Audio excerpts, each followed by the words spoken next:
जय हिंद दोस्तों, कैसे हैं। उम्मीद करता हूं आप सभी अच्छे होंगे। आपकी तैयारी बहुत अच्छी तरीके से चल रही होगी।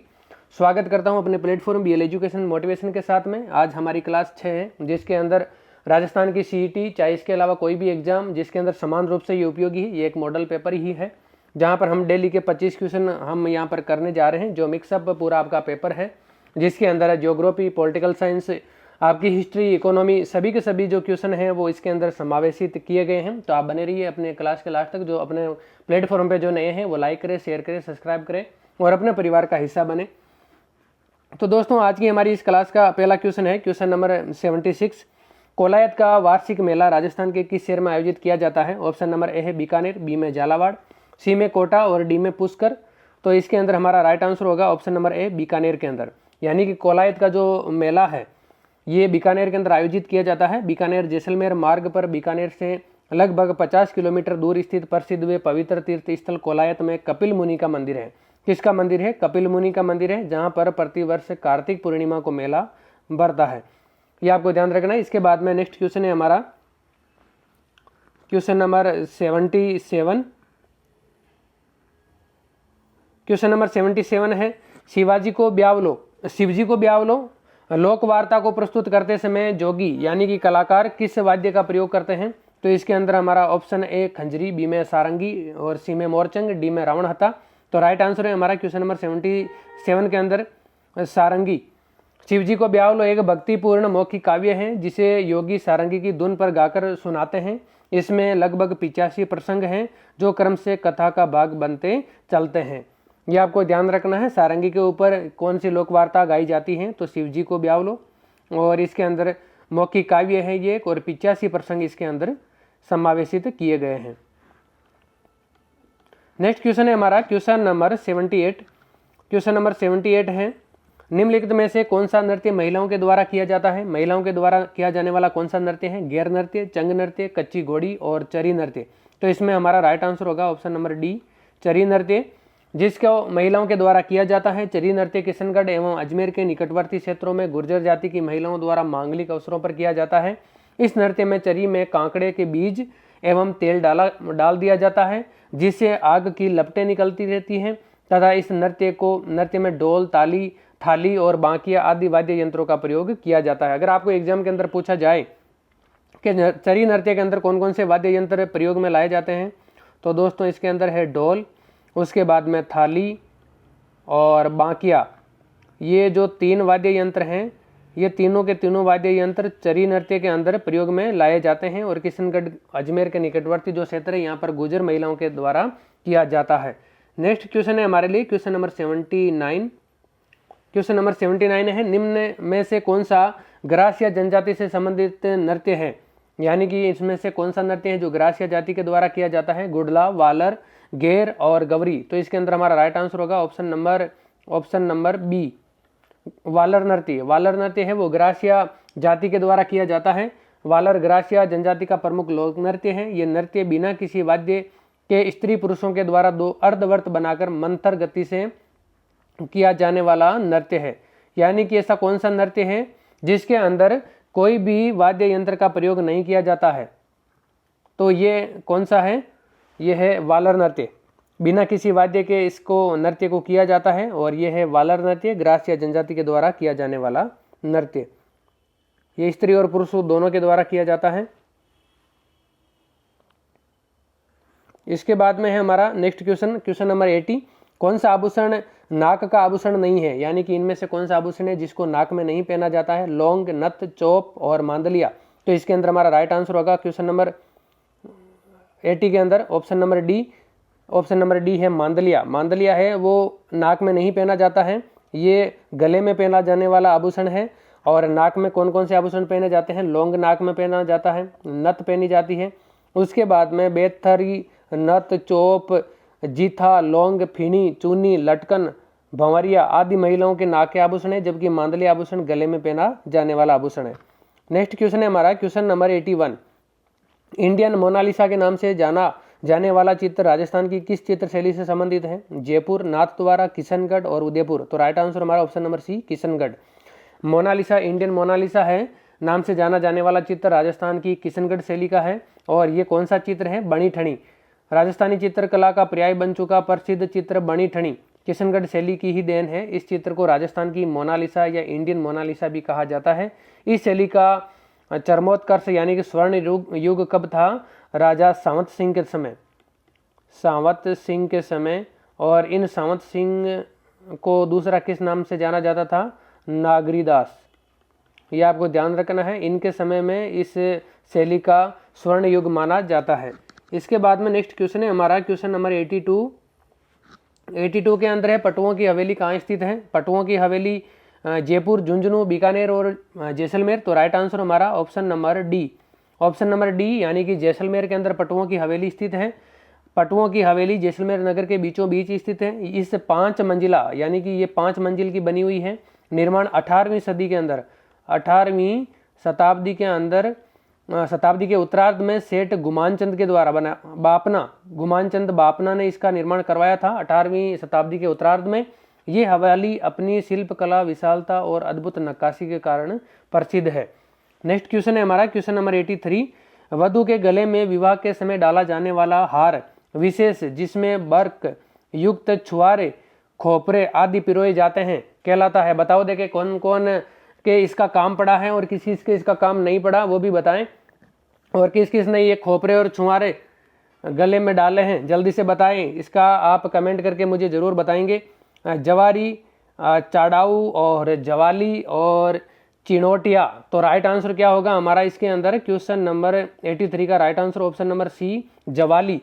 ये जवाली है जो महिला, जो वधु है उसके गले में विवाह के समय ये डाला जाता है। और ये विशेष प्रकार से एक बर्क युक्त छुआरा होता है।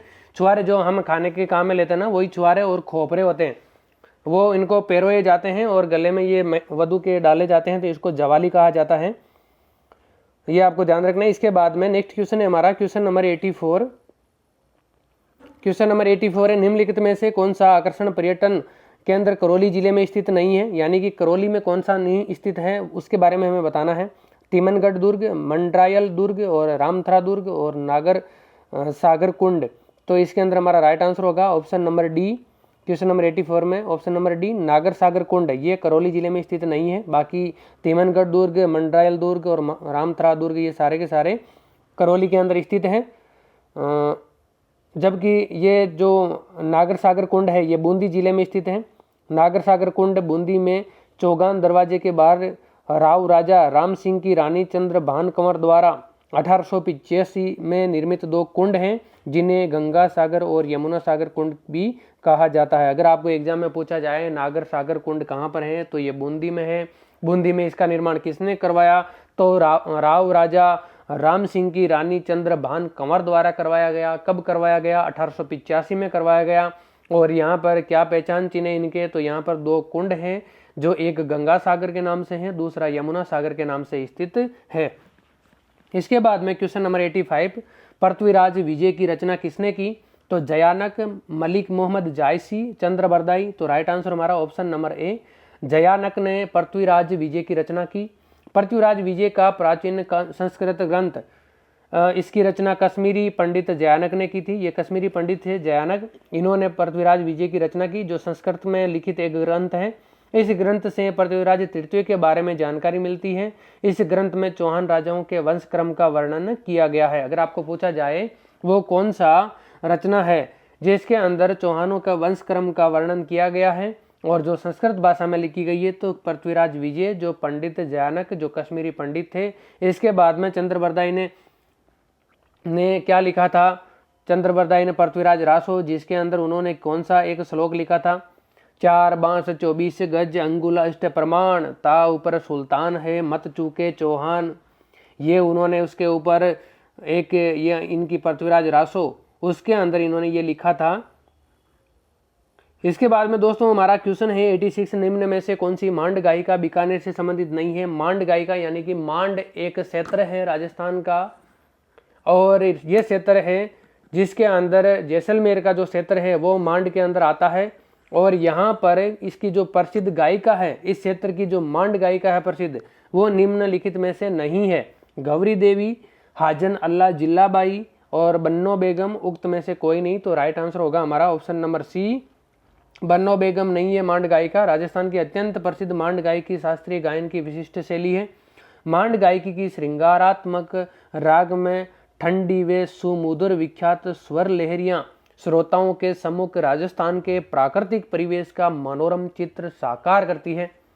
प्राचीन काल में जैसलमेर को मांडधारा के उपनाम से भी जाना जाता है। ये देखो, अभी मैंने आप लोगों को बताया जैसलमेर का जो क्षेत्र है इसको मांड क्षेत्र कहा जाता है राजस्थान का, और यहाँ पे जो प्रसिद्ध गायक हुए इनको मांड गायकी कहा जाता है, और ये जैसलमेर को मांडधरा भी कहा जाता है। इस क्षेत्र में गाई जाने वाली राग मांड कहलाई, क्योंकि इस क्षेत्र का नाम मांड था। प्रसिद्ध मांड गायिकाएं कौन कौन सी है मैंने आपको बताई थी। गौरी देवी, ये बीकानेर से थी। मरु कोकिला हाजन अल्लाह जिल्लाबाई, ये भी बीकानेर से। और गौरी देवी है ये पाली से। मांगी बाई उदयपुर से। श्रीमती जमीला बानो ये जोधपुर, और श्रीमती बन्नो बेगम ये जयपुर। ये सारी की सारी प्रसिद्ध मांड गायिकाएं हैं। इसके बाद में नेक्स्ट क्वेश्चन है हमारा क्वेश्चन नंबर 87 के अंदर क्या दिया है, निम्नलिखित में से किसने डूंगरपुर और बांसवाड़ा में भील आंदोलन का नेतृत्व किया। यानी कि डूंगरपुर और बांसवाड़ा का जो भील बाहुल्य क्षेत्र है यहाँ पर भील आंदोलन का नेतृत्व किसके द्वारा किया गया। दामोदर दास राठी, स्वामी गोविंद गिरी, अर्जुन लाल सेठी, जमनालाल बजाज। तो राइट आंसर होगा हमारा option number B. Option number B के अंदर है स्वामी गोविंद गिरी। और इन गोविंद गिरी के समय ही मानगढ़, जो मानगढ़ धाम है, कल हमने पढ़ा था कल की क्लास के अंदर मानगढ़ धाम के बारे में। तो ये मानगढ़ धाम का जो हत्याकांड हुआ था इसके अंदर स्वामी गोविंद गिरी है, इन्होंने ही वहाँ पर इस सभा का आयोजन किया था, और इस सभा के अंदर ये यहाँ से इस क्रांति की है जो अलग जगाने का कार्य करे थे। राजस्थान में वागड़ प्रदेश के बिलों में सर्वप्रथम उद्धारक व डूंगरपुर और बांसिया गांव के निवासी स्वामी गोविंद गिरी ने संप सभा की स्थापना करके आदिवासी बिलों में समाज व धर्म सुधार आंदोलन चलाया। इन्होंने संप सभा का प्रथम अधिवेशन मानगढ़ की पहाड़ी पर आयोजित किया था। नेक्स्ट क्वेश्चन हमारा क्वेश्चन नंबर 88, राजस्थान दिवस कब मनाया जाता है। 30 मार्च को। बिल्कुल ऑप्शन बताने की जरूरत नहीं होनी चाहिए। स्वतंत्रता प्राप्ति के पश्चात राजस्थान के एकीकरण का अधिकांश कार्य 30 मार्च 1949 को संपन्न हुआ अतः 30 मार्च को राजस्थान दिवस मनाया जाता है। नेक्स्ट क्वेश्चन है हमारा क्वेश्चन नंबर 89, जबालीपुर, शाकंभरी, श्रीमाल जैसे प्राचीन नगरों का उल्लेख किस शिलालेख में मिलता है। बिल्कुल आप लोग इसका आंसर जरूर बताएंगे। आमेर शिलालेख, चिरवे शिलालेख, बिजोलिया शिलालेख और श्री श्रृंगी ऋषि शिलालेख। तो राइट आंसर होगा हमारा ऑप्शन नंबर सी, बिजोलिया का शिलालेख, जिसके अंदर जबालीपुर, शाकंभरी, श्रीमाल जैसे प्राचीन नगरों का उल्लेख मिलता है। बिजोलिया शिलालेख है वो बिजोलिया भीलवाड़ा के अंदर है। यहाँ के पार्श्वनाथ मंदिर के पास एक चट्टान पर संस्कृत भाषा में उत्कीर्ण रचयिता गुणभद्र हैं, जिसमें सांबर और अजमेर के चौहान शासकों की उपलब्धियों का वर्णन है, जिसमें विभिन्न नगरों के प्राचीन नाम बताए। जबालीपुर जालोर को, ये आपको बिल्कुल ध्यान रखना है। यहाँ पर ये जो उपनाम है ये आपको एग्जाम के अंदर पूछे जाते हैं। जबालीपुर किसका उपनाम था, प्राचीन नाम था जालोर का। शाकंभरी ये सांबर का, श्रीमाल था ये भीनमाल का, और नड्डुल ये नाडोल का, और दिल्ली का था दिल्ली का। ये बिल्कुल इंपॉर्टेंट है, आप लोगों को ध्यान रखना है। यहाँ से एक भी क्वेश्चन आपका गलत नहीं होना चाहिए। इसके बाद में नेक्स्ट क्वेश्चन है हमारा क्वेश्चन नंबर 90, और 90 क्वेश्चन क्या कह रहा है, साबी नदी के तट पर प्राचीन राजस्थान की सभ्यता का कौन सा स्थल बसा हुआ था। तो इसका राइट आंसर बताइए। गिलोंड, जोधपुरा, नगरी और बरोर। तो राइट आंसर होगा हमारा option number B, Jodhpura. Sabi नदी के तट पर प्राचीन राजस्थान की सभ्यता का जोधपुरा स्थल बसा हुआ था। साबी नदी राजस्थान के जयपुर और सीकर जिलों की सीमा पर सेबर यानी कि जो जयपुर की पहाड़ियों से निकलकर अलवर जिले में बहते हुए हरियाणा के पटौदी, गुड़गांव के उत्तर में विलीन हो जाती है। ये आपको ध्यान रखना है। ये आपको ध्यान रखना है साबी नदी के बारे में। ये जयपुर अलवर की सीमा बनाते हुए हरियाणा के अंदर पटौदी जो गुड़गांव के पास में है वहां पर उसके उत्तर के अंदर ये विलीन हो जाती है। और प्राचीन राजस्थान की सभ्यता का नगरी बनास नदी के तट पर, गिलोंड लूणी नदी के तट पर, और बरोर सरस्वती नदी के तट पर तथा जोधपुरा साबी नदी के तट पर अवस्थित है। ये प्राचीन नगर हैं। कौन कौन से हैं आप एक बार इसको फिर से देख लीजिए, क्योंकि ऐसे क्वेश्चन बार बार आपके एग्जाम के अंदर आते हैं। तो राजस्थान का जो नगरी है, नगरी ये टोंक के अंदर जो बनास नदी के ऊपर बसा हुआ था। इसके बाद में आपका गिलोंड है, गिलोंड जो उदयपुर में उदयपुर में नहीं, गिलोंड है ये लूणी नदी के तट पर बसा हुआ था।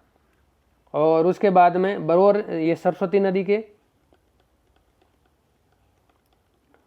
बरौर है ये सरस्वती नदी के तट पर बसा हुआ नगर था, और जो जोधपुर है ये साबी नदी के तट पर बसा हुआ नगर था।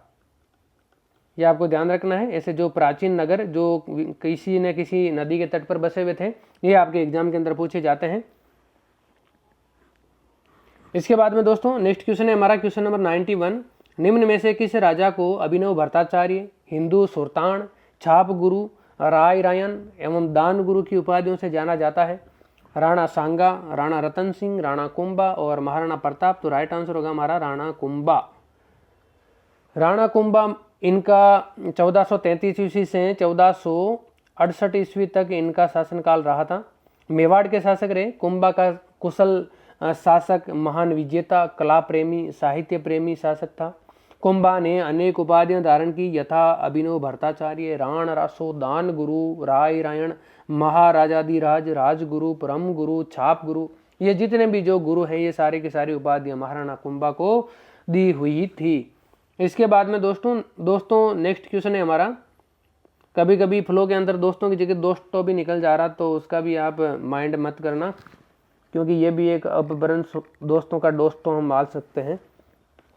फल्गुबाई संबंधित है।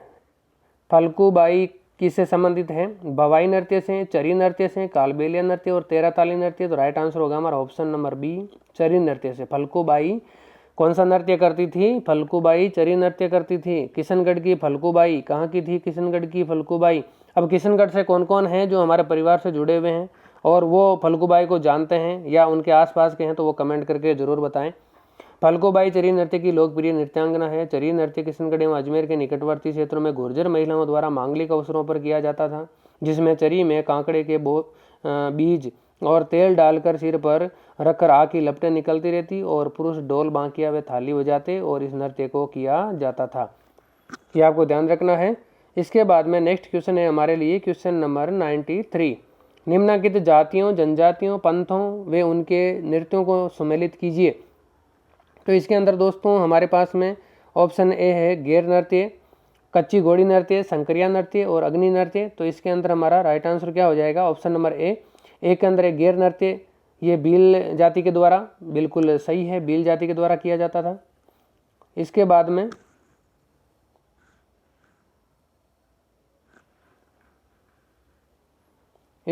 कच्ची घोड़ी नृत्य है वो शेखावटी बावरिया। संकरिया नृत्य ये कालबेलिया जाति द्वारा और अग्नि नृत्य है ये जसनाती संप्रदाय के द्वारा किया जाने वाला नृत्य था।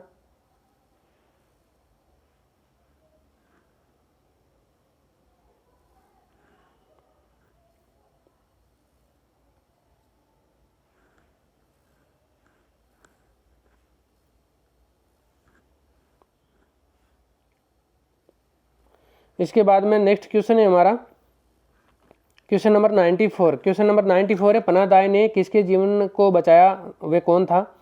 पन्नादाय ने उदय सिंह का जीवन बचाया था। किसका जीवन बचाया था? ऑप्शन नंबर डी हमारा राइट आंसर होगा, उदय सिंह का जीवन बचाया था। मेवाड़ के एक सामंत बनवीर ने महाराणा विक्रमादित्य की हत्या कर और युवराज उदय सिंह की हत्या का प्रयास किया। जो महाराजा उदय सिंह की दाई माँ पन्नादाय ने अपने पुत्र चंदन को उदय सिंह की जगह लिटाकर बनवीर की तलवार का शिकार होने दिया और उदयपुर यानी कि मेवाड़ के सूरज को उन्होंने जिंदा रखा, किले से बाहर भेजकर उनके प्राणों की रक्षा की। इसके बाद में दोस्तों नेक्स्ट क्वेश्चन है हमारा मुंह से बजाया जाने वाला वाद्य यंत्र।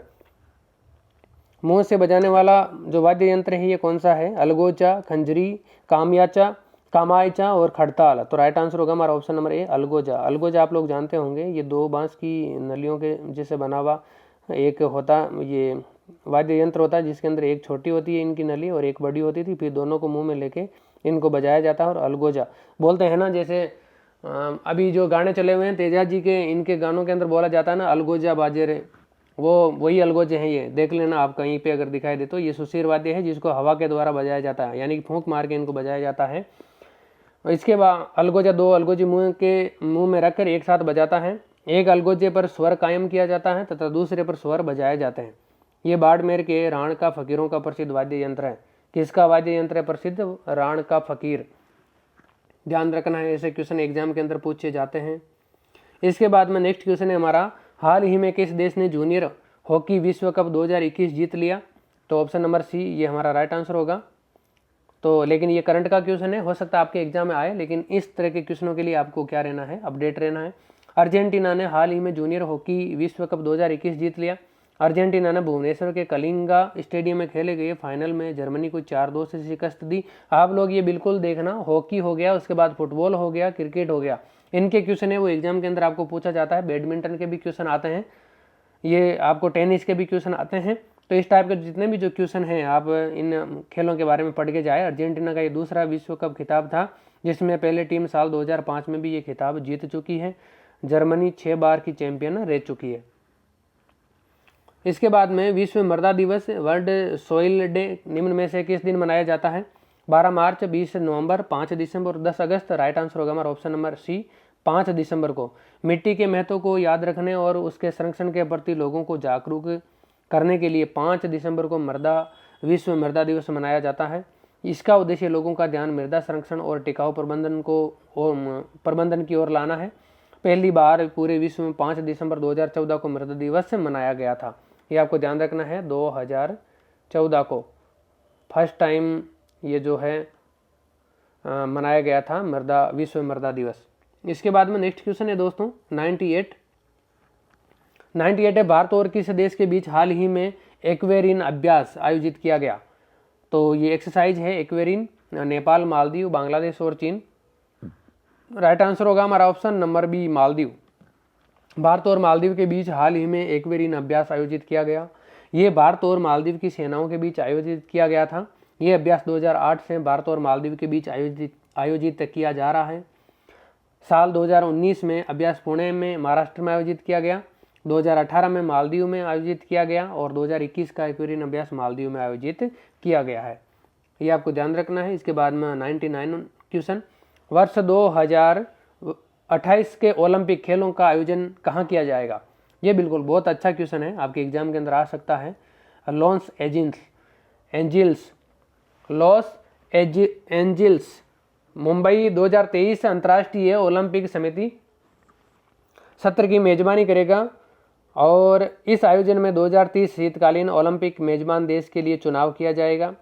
वर्ष 2028 के लिए लॉस एंजिल्स में निर्धारित ओलंपिक खेलों के लिए खेल कार्यक्रम तय किया जाएगा।